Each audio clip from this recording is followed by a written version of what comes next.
on Sports Central tonight. Dates announced. The International Cricket Council unveils the tournament schedule for the upcoming 2026 ICC T20 World Cup in Mumbai today, with the games to be held from the 7th of February to the 8th of March next year. Tensed match.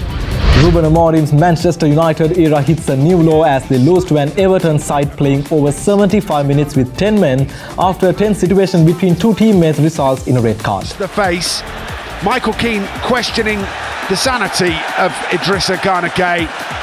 Tony Harrington spotted it, Ben, and he sent him off. Raising your hand to your own teammate, he's got a screw. Gearing up. Barcelona and Chelsea gear up for their clash, with the Spanish team making some major additions and Chelsea manager stating that their focus will be one game after another. Important for different reasons, but I think the best thing for us is to go again. And traditions begin. The torchlighting dress rehearsals for the Milano Cortina 2026 Winter Olympics gets underway in Greece's ancient Olympia ahead of the official ceremony later this week.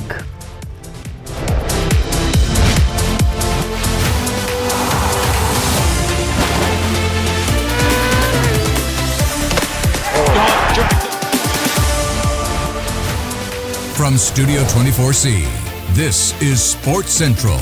And now, here's Vinut Varnasurya. Hello and welcome to today's edition of Ada Derana Sports Central right here on Ada Derana News Channel. Well, today as well, we have all the updates coming from the world of sports and we have a packed rundown ahead. So let's start off with the Sri Lankan cricket updates.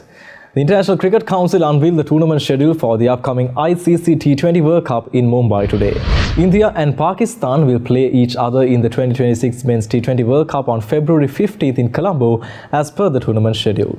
The 2026 T20 World Cup will be held from the 7th of February to the 8th of March and it is being co-hosted by India and Sri Lanka.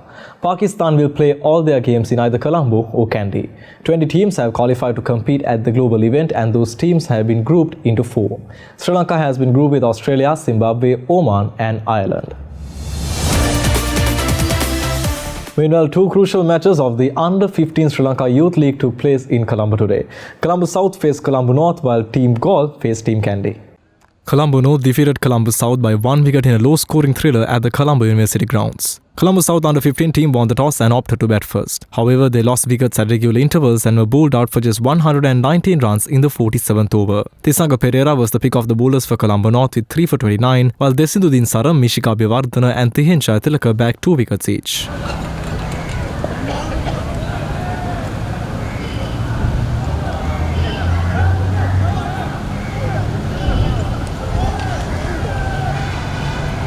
In reply, Colombo North reached 120 for 9 in the 37th over, thus winning the game by 1 wicket. Mishika Abhivardhana top scored with 28 runs and in bowling, Lithum Deva Surendra bagged 4 for 30, while Navindu Fernando captured 2 wickets for 19 runs.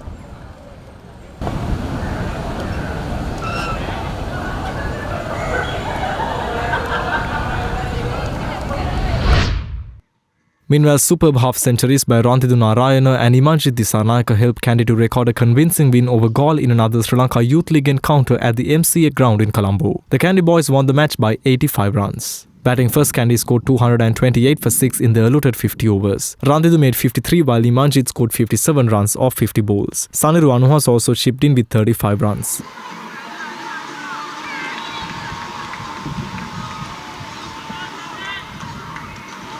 Chasing 229 to win, Galle were bowled out for 143 in the 48th over. Kesandu Bisas top scored with 27 runs. Lakindu Mevul and Tinulaka Rajapaksha captured 3 wickets each for Kandy.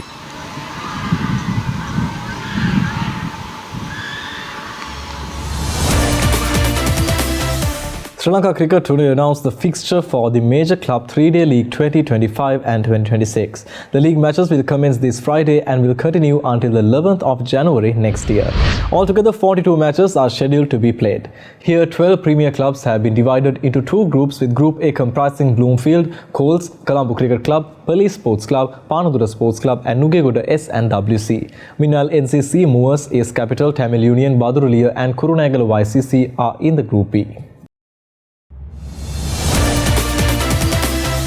Moving to football now, 3 matches of the Champions League football tournament took place in Colombo over the weekend.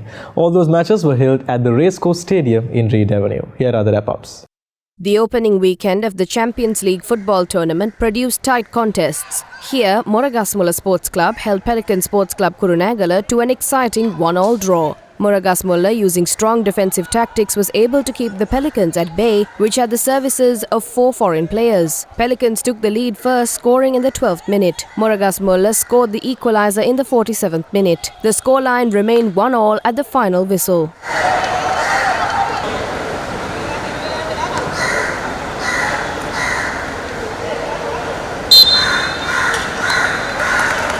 In another game, Sri Lanka Police SC defeated Super Sun SC 3-1. For Police SC, Hussein Abdullah, Gayan Rivaldo and Charlaka Nishantha scored a goal each. Ghanaian striker Kwabena Bonzu scored the only goal for Super Sun.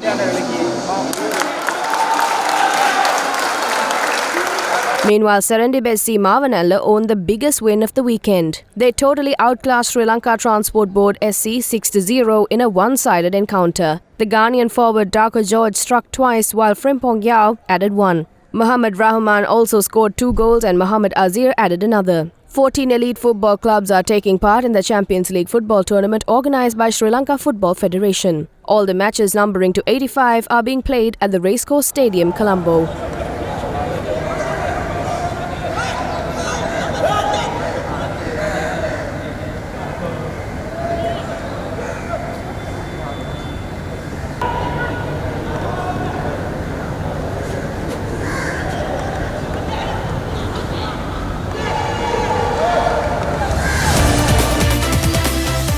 Sri Lanka Army emerged the champions of the wrestling tournament organised by Suranimala Sports Club in Jayala.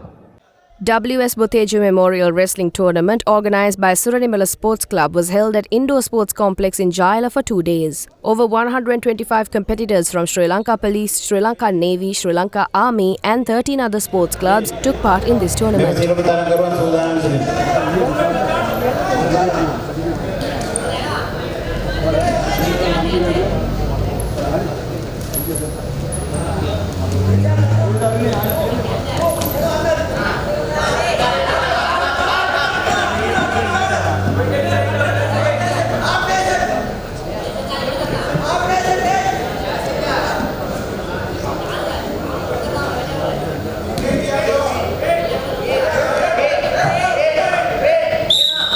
The tournament was held under 12 weight categories for men and 10 weight categories for women.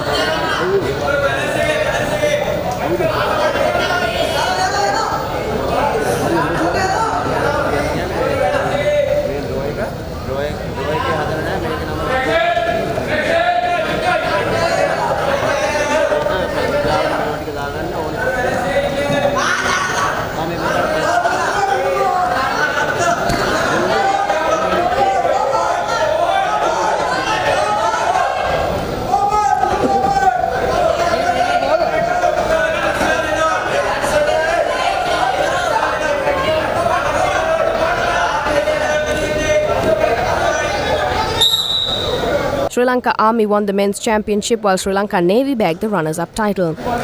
Sri Lanka Army took away the women's championship also while Hercules Sports Club were the runners-up.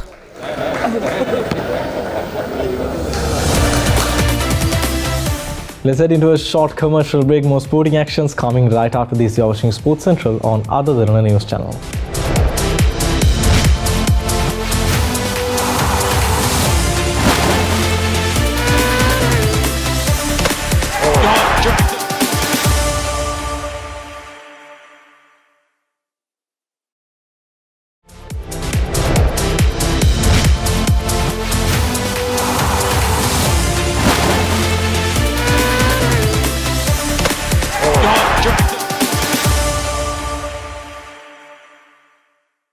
Welcome back to Ada Derana Sports Central. We are moving to the football field from the updates of the Premier League now. Ruben Amorim's Manchester United era hit a new low as they lost 1-0 to an Everton side playing over 75 minutes with 10 men after Idrissa Gueye's red card for striking his own teammate Michael Keane.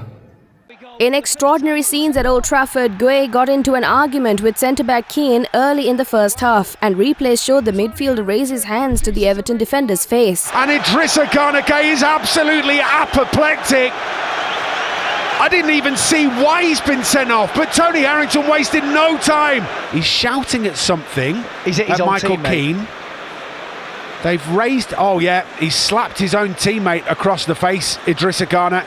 He's left-handed, slapped Michael Keane across the face. Michael Keane questioning the sanity of Idrissa Gana Gueye.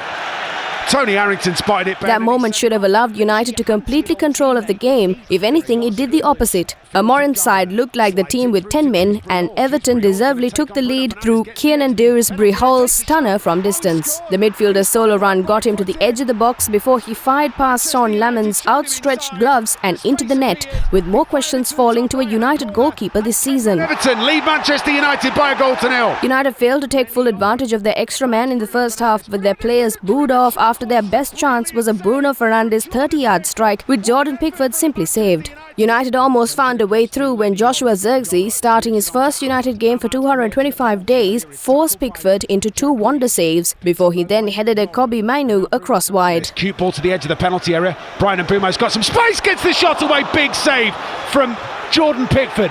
Falls to Delot. And now Mason Mount! Oh, it's just wide. What an opportunity. More boos rang out at full time as former United coach David Moyes got his first win at Old Trafford as a visiting manager. For Amorim, this was a massive low. Luke Shaw is going to measure one into the penalty area. Xerxes header! Oh, it's a brilliant stop from Pickford again. Diving away to his right-hand side, tips it round the post. United corner. Oh, that's a brilliant save. It's a really, really good header. He gets good elevation. And it's going in exactly where he wanted it to. And that's a super save. Maxi Morales scored in the 27th minute, and visiting number 5 seed New York City Football Club defeated the top seed and Supporters Shield champion Philadelphia Union 1-0 in the second Eastern Conference semi-final. Now with this, they will face Lionel Messi's Inter Miami in the Eastern Conference final. This first round series sweep of Chicago.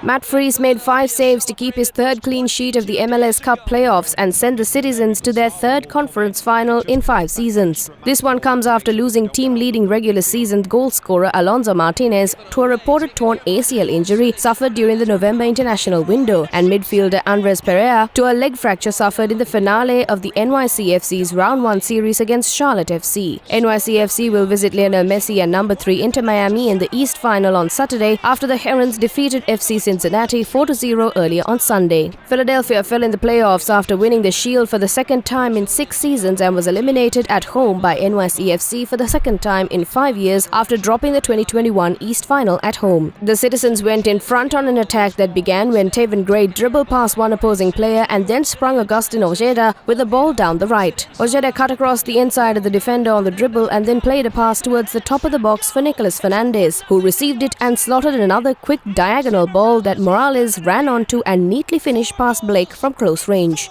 Career playoff games versus you look at Ojeda, all of a sudden Wagner's been dragged out. Now because Ojeda goes into space, then McCann, he gets done. McCann's now out of the middle. So all of a sudden the back four is all over the place. And it's a wonderful finish from Morales. But what about a ball from Fernandes nearly doubled the lead 10 minutes after half-time with a long-range effort that attempted to catch Blake off his line. Blake recovered in time to push the rolling attempt just wide of the left post, but absorbed an injury in the process and had to depart. Andre Blake got over in a nick of time and might have saved the day. MLS goalkeeper of the year. Well, from a goalkeeper side of things, you want to be out of the box when you're attacking, but then he knows what's coming. He knows what's coming and he has to strain every sinew to get to that ball. Philadelphia pushed for an equalizer and came closest twice through Frankie Westfield reaching crosses at the back post. Freese reacted superbly to deny the first volley with his legs in the 74th minute. 13 minutes later, on arguably an even better chance, Westfield skied his effort over the bar. Freese also reacted well in the 2nd minute of second half stoppage time, diving to his left to deny Milan Ilowski's long-range effort. Looking for another and a save by Andrew Rick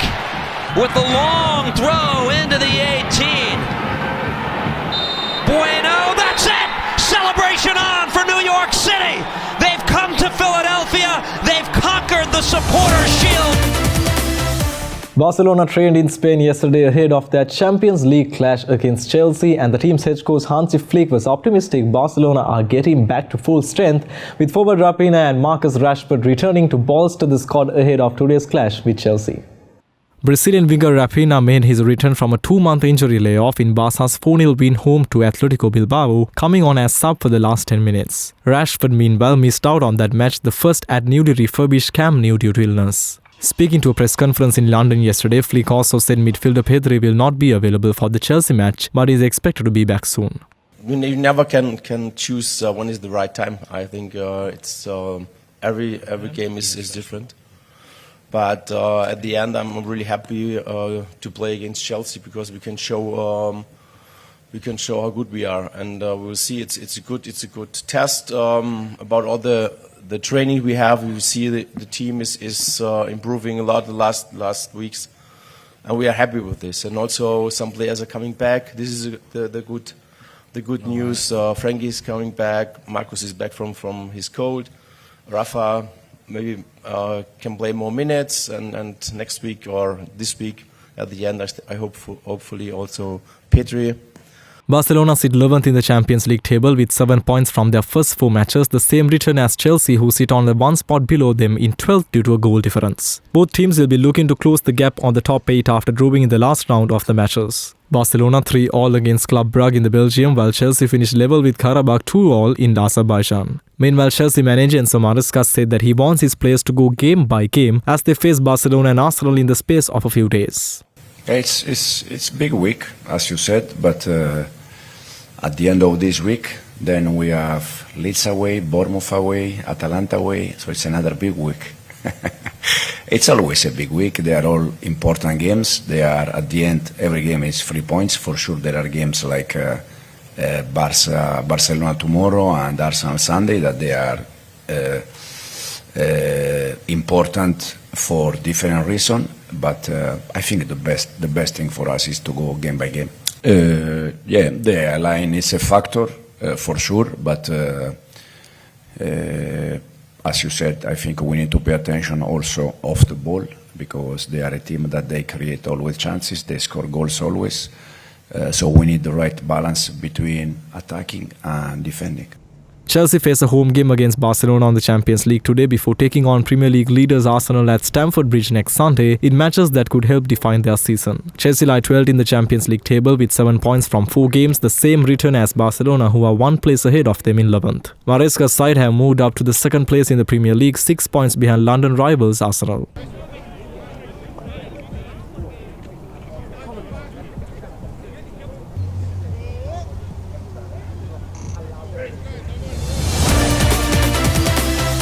Another short commercial break. Stay tuned. You're watching Sports Central on Ada Derana News Channel. We'll be right back.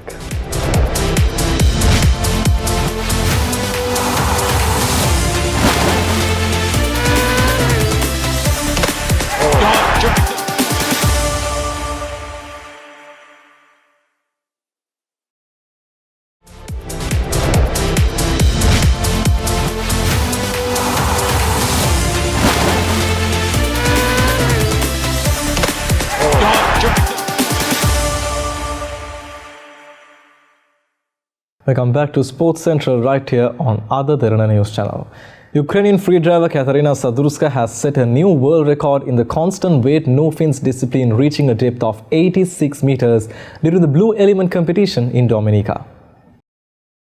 Sadurska completed the dive in 3 minutes and 32 seconds, taking 10 strokes before transitioning into free fall and 31 strokes on the ascent. Organizers praised the steadiness and precision of her technique, highlighting how impressive it was given the physical demands of the no fins discipline. This achievement marks the 8th world record Sadurska has set in constant weight no fins. It is also the 3rd consecutive time she has broken the CNF world record at the Blue Element tournament in Dominica. Her world record journey began in July 2023 when she achieved a 74-meter dive at the vertical blue. Sadurska also shared that she heard whale clicks near the bottom of the descent, an unforgettable and surreal moment that added emotion to an already historic dive. The competition in Dominica has become a special venue for her, consistently bringing out some of her strongest performances. Officials noted that her calmness throughout the dive was a key factor in its success. Fellow athletes at the event described the atmosphere as electric when her tag was confirmed on the surface. Sadurska's latest achievement once again highlights her place among the top freedivers in the world.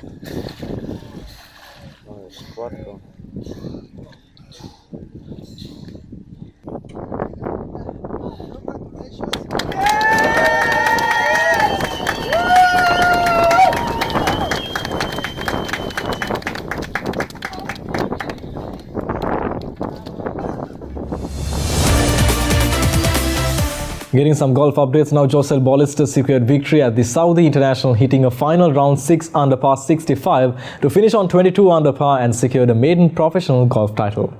The Spaniard finished 3 shots ahead of Caleb Surath, who carded a final round of 69 on the par 71 course. Dean Burmester of South Africa finished a further 2 shots behind on 17 under par to finish in 3rd place. With a total prize fund of $5 million, the Saudi International also served as the International Series season ender, providing the leading 2 non-exempt players the opportunity to earn places on the 2026 LIV Golf roster. Scott Vincent and Yusuke Aksaji of Japan finished as the top 2 eligible players and were presented with LIV coins following the end of the play as they look ahead of the competing on the Breakaway Tour for the 2026 season.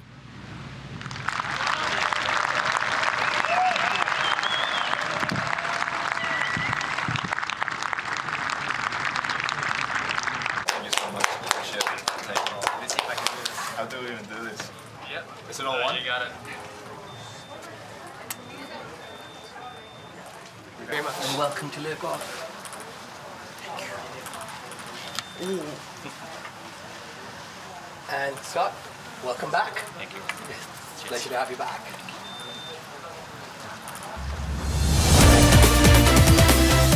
Former world champion Gennady Golovkin has been appointed president of the World Boxing after he was named as Boris van der Weer's replacement at the 2025 World Boxing Congress in Rome. It's unanimous. Congratulations, Mr. Gennady Golovkin.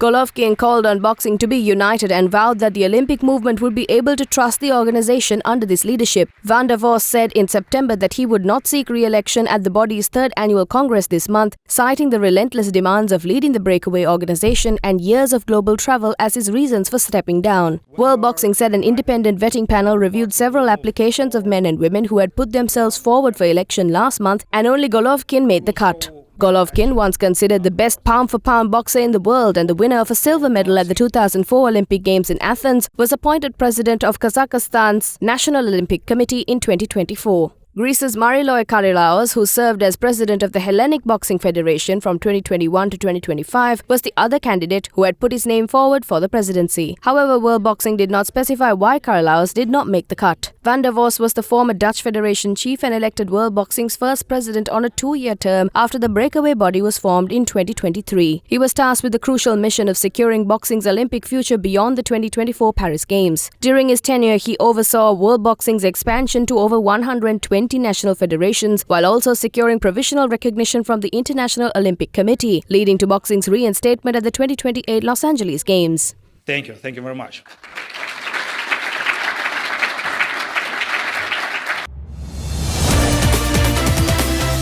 And finally tonight, the torch-lighting dress rehearsals for the Milano Cortina 2026 Winter Olympics were successfully held yesterday in the Greece's ancient Olympia ahead of the official ceremony later this week. The actual ceremony will take place tomorrow and will be relocated from the ancient stadium to an indoor hall at a nearby museum due to bad weather.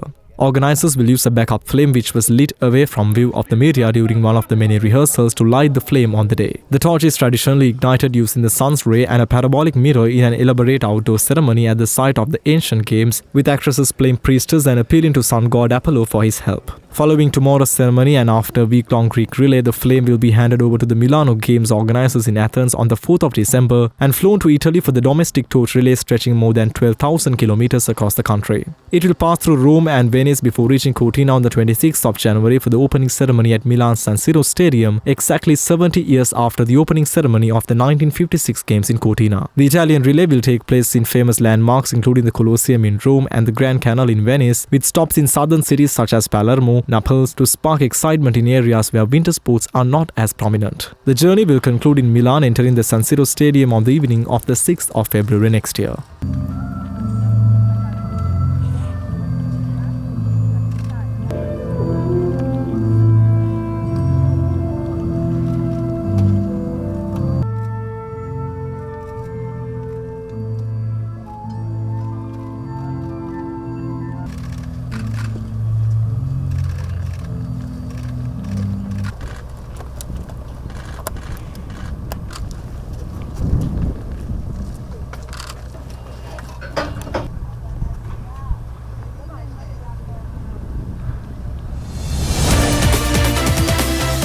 And that is it from us at Ada Derana Sports Central right here on Ada Derana News Channel. Well, we value your feedback, so don't forget to send it via email at feedback.atncenglish@derana.lk or via WhatsApp at 0768057933. Sidney Adhikari is standing by on Pearl News tonight. Well then, have a good night.